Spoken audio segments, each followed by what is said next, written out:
Hi guys, ഞാനിപ്പോൾ നിങ്ങളുടെ മുമ്പിൽ വന്നത് എന്താണെന്ന് നിങ്ങൾക്ക് അറിയിക്കുന്നതിൽ ഞാൻ പറയാനുള്ള കാരണം, ഇന്ന് കുറച്ച് മുമ്പല്ല, ഒരു അരമണിക്കൂർ മുമ്പ് ഞാനൊരു വാട്സപ്പ് ഇങ്ങനെ നോക്കിക്കൊണ്ടിരുന്നു. ജസ്റ്റൊന്നും ഇങ്ങനെ തോന്നിയാണ് കോണ്ടാക്റ്റ് എല്ലാം ഒന്ന് നോക്കാം. അപ്പോൾ കോണ്ടാക്ട്സ് ഇങ്ങനെ നോക്കിക്കൊണ്ട് പോകുന്ന സമയത്ത് ഒരുപാട് ഫ്രണ്ട്സ് ഇങ്ങനെ കാണാൻ പറ്റുന്നു. പിന്നെ കുറച്ച് കഴിയുമ്പോൾ മനസ്സ് തട്ടുന്ന ഒരു ചില കാര്യങ്ങളൊക്കെ ഉണ്ട്. അത് നിങ്ങൾക്കറിയാം, നിങ്ങളിപ്പോൾ മനസ്സിലാക്കിയെടുക്കാവുന്ന.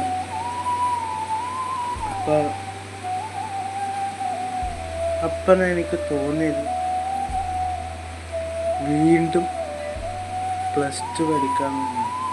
കാരണം എന്താണെന്ന് വെച്ചാൽ, +2 പഠിക്കുന്ന സമയത്ത് ഒരുപാടല്ല, 1-2 പേര് കൂട്ടുകാരായിട്ട് ഉണ്ട്. ലേഡീസ് ആവട്ടെ ബോയ്സ് ആവട്ടെ, നമ്മൾ മനസ്സിലാക്കിയെടുത്താണ്. അപ്പം ചിലർ നമ്മളെ കൂടെ ഈ +2 കഴിഞ്ഞിട്ട് നമ്മളെ വിട്ടു പോകുന്നു. ചിലർ 3 മാസം, അല്ല 5 മാസം, അല്ല ഒരു കൊല്ലം നമ്മളെ കൂടെ ഇങ്ങനെ മെസ്സേജ് അയച്ച് ഇങ്ങനെ കൂടെ ഉണ്ടാവും. കുറച്ചിങ്ങനെ കഴിയുന്ന പോലെ അവരുടെ നിശബ്ദതയാണ്. പിന്നെ എന്നിട്ട് ബ്ലോക്കായി, അല്ലെങ്കിൽ നമ്പർ മാറി ഉണ്ടതായിട്ട് ഒരു ദിവസം ഇങ്ങനെ കണ്ടു. അപ്പം മാത്രമൊരു ചിരിയുണ്ടാകും. എന്താടാ നിനക്ക് എൻ്റെ ഹാലെന്താണ്, സുഖമാണ്, ഇങ്ങനെ ഇരിക്കുന്നു. ചില പേരൊന്നും കുഴപ്പമില്ല, അവരൊക്കെ എപ്പോഴും കണ്ടാലും അവരെ വിളിച്ചൊക്കെ എന്നോട് ചോദിക്കാറുണ്ട്, നിനക്കെന്താ നീയിപ്പോൾ പണ്ടത്തെ പോലെ അങ്ങനൊന്നും വിളിക്കാറില്ല, നീ അങ്ങനെ ആക്കാറില്ല, ഇതാക്കാറില്ലല്ലോ. അപ്പോൾ ചില സമയത്ത് ചില മൂടുള്ള കുറേ ആളുകളുണ്ട്. ഞാൻ കുറച്ച് പേർക്ക് വിളിക്കാൻ തോന്നുന്നു, പക്ഷെ ഞാൻ വിളിച്ചാൽ അങ്ങോട്ട് പിന്നെ അവർ കരുതുന്നത് എന്താണെന്ന് അറിയില്ല. ചിലപ്പോൾ ആരാ എടുക്കാമെന്ന് അറിയില്ല, ചിലപ്പോൾ അവരുടെ പാരൻസ് ആയിരിക്കാം. നിങ്ങൾക്ക് മനസ്സിലാവുന്നെന്ന് തോന്നുന്നുണ്ട് ഞാൻ എന്താ പറയുന്നത്. എടുത്തു കഴിഞ്ഞാൽ പിന്നെ അവരിങ്ങനെ ഏതൊരാണുങ്ങളൊക്കെ വിളിക്കുന്നു, പെണ്ണുങ്ങൾ അങ്ങനെ അങ്ങനെയാണ് പാരൻസ് പറഞ്ഞ് അവരെ കുട്ടിക്കൊണ്ടിരിക്കും. അപ്പോൾ അവർ വിളിച്ച് തിരിച്ചു വിട്ട് എന്നോട് കൂടാവും, നീ എന്തിനാ വിളിക്കാൻ പോയത്, നീ എന്തിനാ ഇതാക്കാൻ പോയത്, അങ്ങനെ പറഞ്ഞാൽ നമ്മൾ മൈൻഡ് ഇതാവും. ഞാൻ ജസ്റ്റ് ഫ്രണ്ടല്ലേ, അല്ലെങ്കിൽ നമ്മളെ കൂടെ പഠിച്ചതല്ലേ എന്ന് വിചാരിച്ചുകൊണ്ടാണ് അങ്ങോട്ട് വിളിച്ചത്. അങ്ങേ വിളിച്ചതും പ്രശ്നമായി, അങ്ങോട്ട് ഇങ്ങേ വിളിച്ചതും പ്രശ്നമായി, മെസ്സേജ് അയച്ചതും പ്രശ്നമായി. അങ്ങനെയൊന്നും ആവണ്ടെന്ന് വിചാരിച്ചിട്ടാണ് ഞാൻ ജസ്റ്റ് അങ്ങോട്ട് മെസ്സേജ് അയക്കാതെ കണ്ടിട്ട് എന്നിട്ട് മാറ്റി വെച്ചത്. പക്ഷെ ഓരോ ആളുകളും ചിന്തിക്കും, എൻ്റെ നമ്പറൊക്കെ ഉണ്ട്, എന്നിട്ട് നീ എന്നോടൊന്ന് ഒരു മെസ്സേജ് അയച്ചു, ഒരിക്കങ്ങനെ വിളിച്ചു. പക്ഷെ അവർക്കറിയില്ലല്ലോ ഞാൻ ഓരോന്നായിട്ട് ചിന്തിക്കുന്നത്. അവർക്കറിയില്ലല്ലോ ഞാൻ ഇപ്പോൾ അവരെന്ന് വിചാരിക്കും, ഇവരെന്ത് വിചാരിക്കും. ഞാൻ വിളിച്ചാൽ ഈ ആരെടുത്താലും ഇങ്ങനെയൊക്കെ പറയും. ചിലർ ഒരു എക്സ്പീരിയൻസ് വെച്ചിട്ട് പറയാം. നമ്മൾ പഠിക്കുന്ന കാലത്തെ ഒരു നല്ലൊരു ഫ്രണ്ട്സായിട്ട് കൂട്ടായിട്ട് ഉണ്ടാവും. പക്ഷെ എനിക്ക് ഇന്ന് ഞാൻ ഒരു യൂട്യൂബ് ചെയ്തുകൊണ്ട് നാട്ടിൽ മൊത്തം ഇതായി. അതുകൊണ്ടാണ് ഇത്തിരി റെസ്പെക്റ്റിന് എനിക്ക് കിട്ടുന്നു. അല്ലെങ്കിലും അതുപോലും ഉണ്ടാവില്ല.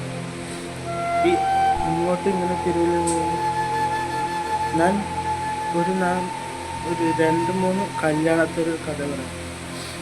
ഒന്ന്, ഞാൻ കല്യാണത്തിൽ പോകാത്ത എൻ്റെ ഒരു ഫ്രണ്ടിൻ്റെ വീടാണ്, അല്ലെങ്കിൽ എൻ്റെ കുടുംബം ആരായിക്കോട്ടെ ഒരു വീടാണ്. അവർ ഈ അവരുടെ ഫ്രണ്ട്സിനായിട്ട് ഇങ്ങനെ പറയുന്നത് കേട്ടാൽ എനിക്കെന്തെങ്കിലും മനസ്സിൽ കുഴപ്പം. പക്ഷേ അതങ്ങനെ പറയാനുള്ള കാരണം എന്തെന്നറിയാം, ഞാനൊരു യൂട്യൂബറാണ്. അവർക്ക് എൻ്റെ വെച്ചിട്ട് ഇങ്ങനെയൊക്കെ പറയാം. അതെന്നോട് പഠിച്ചതാണ്, അതെന്നോട് ഇരുന്നതാണ്, എന്നോട് കുത്തിറച്ചതാണ്, എന്നോട് കമണ്ടതാണ്, അങ്ങനെയൊക്കെയാണ് പറഞ്ഞത്. ഇങ്ങനെ ഓരോ തലവശം കൊണ്ട് ഒന്നും പറയാൻ കഴിയുന്നില്ല. പിന്നെ കുരൽ വേദനയുണ്ട്. അതുകൊണ്ട് കുറച്ച് പറഞ്ഞിട്ട് നമുക്ക് നടത്താം. ചില ആൾക്കാർ എന്തൊക്കെ വരയ്ക്കണം അറിയുന്നു. ഇപ്പോൾ നമ്മൾ +2 പഠിക്കുന്നു. അപ്പോൾ അവരോട് നല്ല ഫ്രണ്ടായിരുന്നു. ആണാട്ടെ ഒരു ഉദാഹരണം, ഒരു പെണ്ണ് ആരാട്ടെ ഒരു പെണ്ണ് നമ്മളോട് പഠിച്ചാണ്. +2 പഠിക്കുന്ന സമയത്ത് അല്ലെങ്കിൽ 7 പഠിക്കുന്ന സമയത്ത് കൂടെ ഉണ്ട്. അപ്പോൾ നമ്മൾ കൂടെ നിന്നിട്ട് എന്താണ് എനിക്ക് നോട്ട്സ് അയച്ചാൽ അല്ലെങ്കിൽ ഇതയച്ചാൽ നമ്മളെ സെൻഡ് ഓഫിൻ്റെ ഫോട്ടോ അയച്ചാൽ എന്തൊക്കെ പറഞ്ഞു വെച്ചാൽ അതൊക്കെ പറഞ്ഞോണ്ട് നമ്മളോട് ഇങ്ങനെ ആ ടൈമിലൊരു മെസ്സേജ് ഉണ്ടാകും. പിന്നെ എന്താണ് സുഖം, അങ്ങനെയാണ് മറിച്ചതാണ്, കമൻ്റതാണ്, തിരിഞ്ഞതാണ്, ആ ടൈമിലുള്ള രീതി. അപ്പോൾ നമ്മളിങ്ങനെ വിചാരിക്കും, ഒരു 10 കൊല്ലം കഴിഞ്ഞാൽ ഇവരെൻ്റെ കൂടെ ഉണ്ടാവും. അതൊരു വിചാരം മാത്രമേ ഉള്ളൂ. ചില ആളുകളുടെ മനസ്സിൽ അപ്പം കളർ മാറുന്ന അർത്ഥം മനുഷ്യനല്ലേ.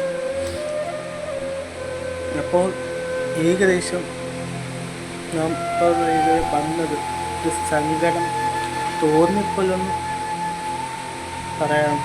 കുറേ കാര്യങ്ങൾ ബ്ലോക്കൊക്കെ കണ്ടപ്പോൾ ഒന്ന് ജസ്റ്റ് ഒന്ന് ഇതാക്കാൻ തോന്നി, ഒന്ന് പറയാൻ തോന്നി. അപ്പോൾ എന്തൊക്കെ പറയുമെന്ന് എനിക്കറിയില്ല. ഏകദേശം പറയാനുള്ള പറഞ്ഞു.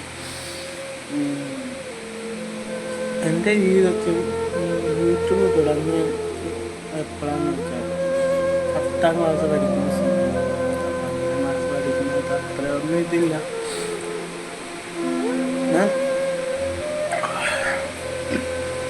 ആ ടൈമിൽ ഇങ്ങനെ ഞാൻ ഫ്രണ്ടിനോട് ഇപ്പോൾ വാട്സപ്പിൽ ലിങ്ക് വിട്ടിട്ട് അല്ലെങ്കിൽ അങ്ങോട്ട് ലിങ്ക് വിട്ടിട്ട് ഇൻസ്റ്റാഗ്രാമിൽ ലിങ്ക് വിട്ടിട്ട് ഷെയർ ചെയ്തുകൊണ്ട് അവളെ ഫോണിൽ എടുത്ത് അവരുടെ ഫോൺ അവരോട് ചോദിച്ചിട്ട് വാങ്ങിച്ചിട്ട് ഞാൻ ആ വാട്സപ്പിൽ മെസ്സേജ് അയക്കും ഈ ലിങ്ക്. അപ്പം അങ്ങനെയൊക്കെ മെസ്സേജ് അയച്ച് സബ്സ്ക്രൈബ് ചെയ്താണ് ഞാൻ ഇപ്പോഴൊരു ഏകദേശം അറിയപ്പെടുന്ന ഒരാളായത്. അപ്പോൾ എനിക്കൊരു 500-800 സബ്സ്ക്രൈബ് ഉള്ളത്, 600 തോന്നുന്നു സബ്സ്ക്രൈബുള്ളതിനകത്ത് ഞാനൊരു വീഡിയോ അഭിനയിച്ചിട്ടുണ്ടായിരുന്നു. ഒന്നല്ല 1, 2, 3 വീഡിയോ അഭിനയിച്ചിട്ടുണ്ടായിരുന്നു. ഒന്ന് പെണ്ണായിട്ടും ഒന്ന് ഒരു ഉമ്മായിട്ടും ഒരു ബാപ്പായിട്ടും.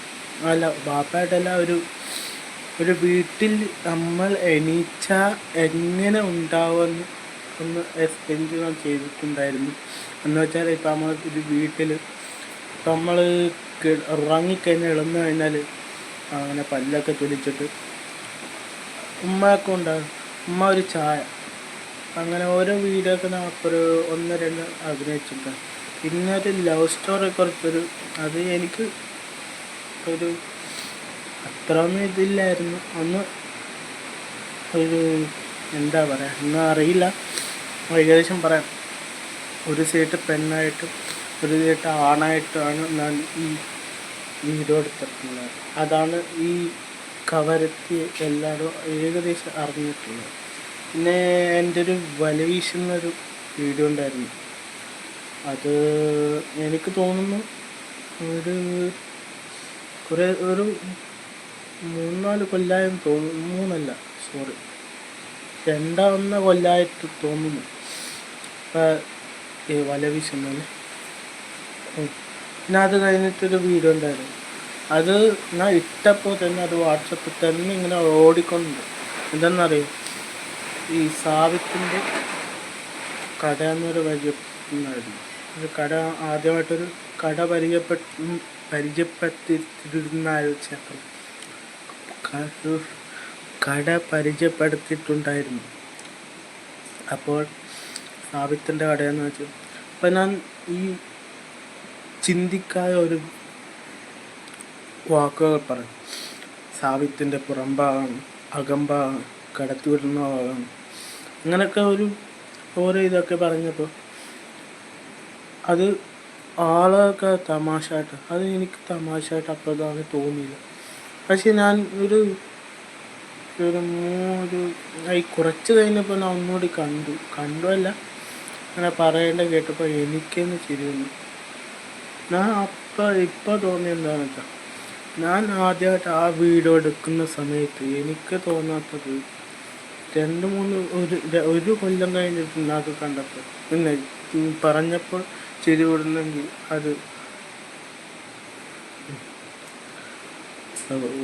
എല്ലാം പോയി.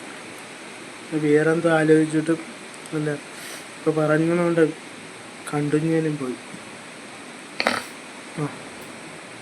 1 കൊല്ലം കഴിഞ്ഞിട്ട് ഇങ്ങനെ ചിരി വിടുവാനുള്ള കാരണം എന്താണ് എനിക്കിപ്പോഴും മനസ്സിലാകുന്നില്ല.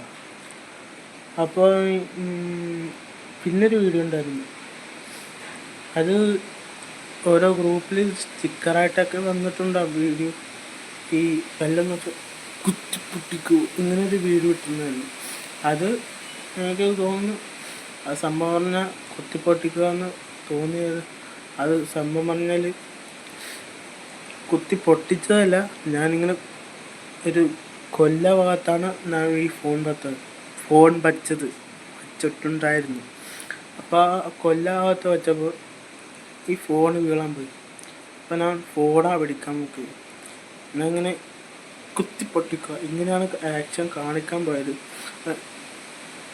കുത്തിപ്പൊട്ടിക്കുക എന്ന് പറയാൻ പോയപ്പോൾ സംഭവം പറഞ്ഞാൽ ഇതായിപ്പോയി. ആയിട്ട് അത് വഴി ചേർത്താണ് കുത്തിപ്പൊട്ടിക്കുക ഇങ്ങനെ ആക്കിയിട്ട് പിന്നെ അതുകൊണ്ട് കട്ട് ചെയ്ത് ഇതാക്കിയാണ്.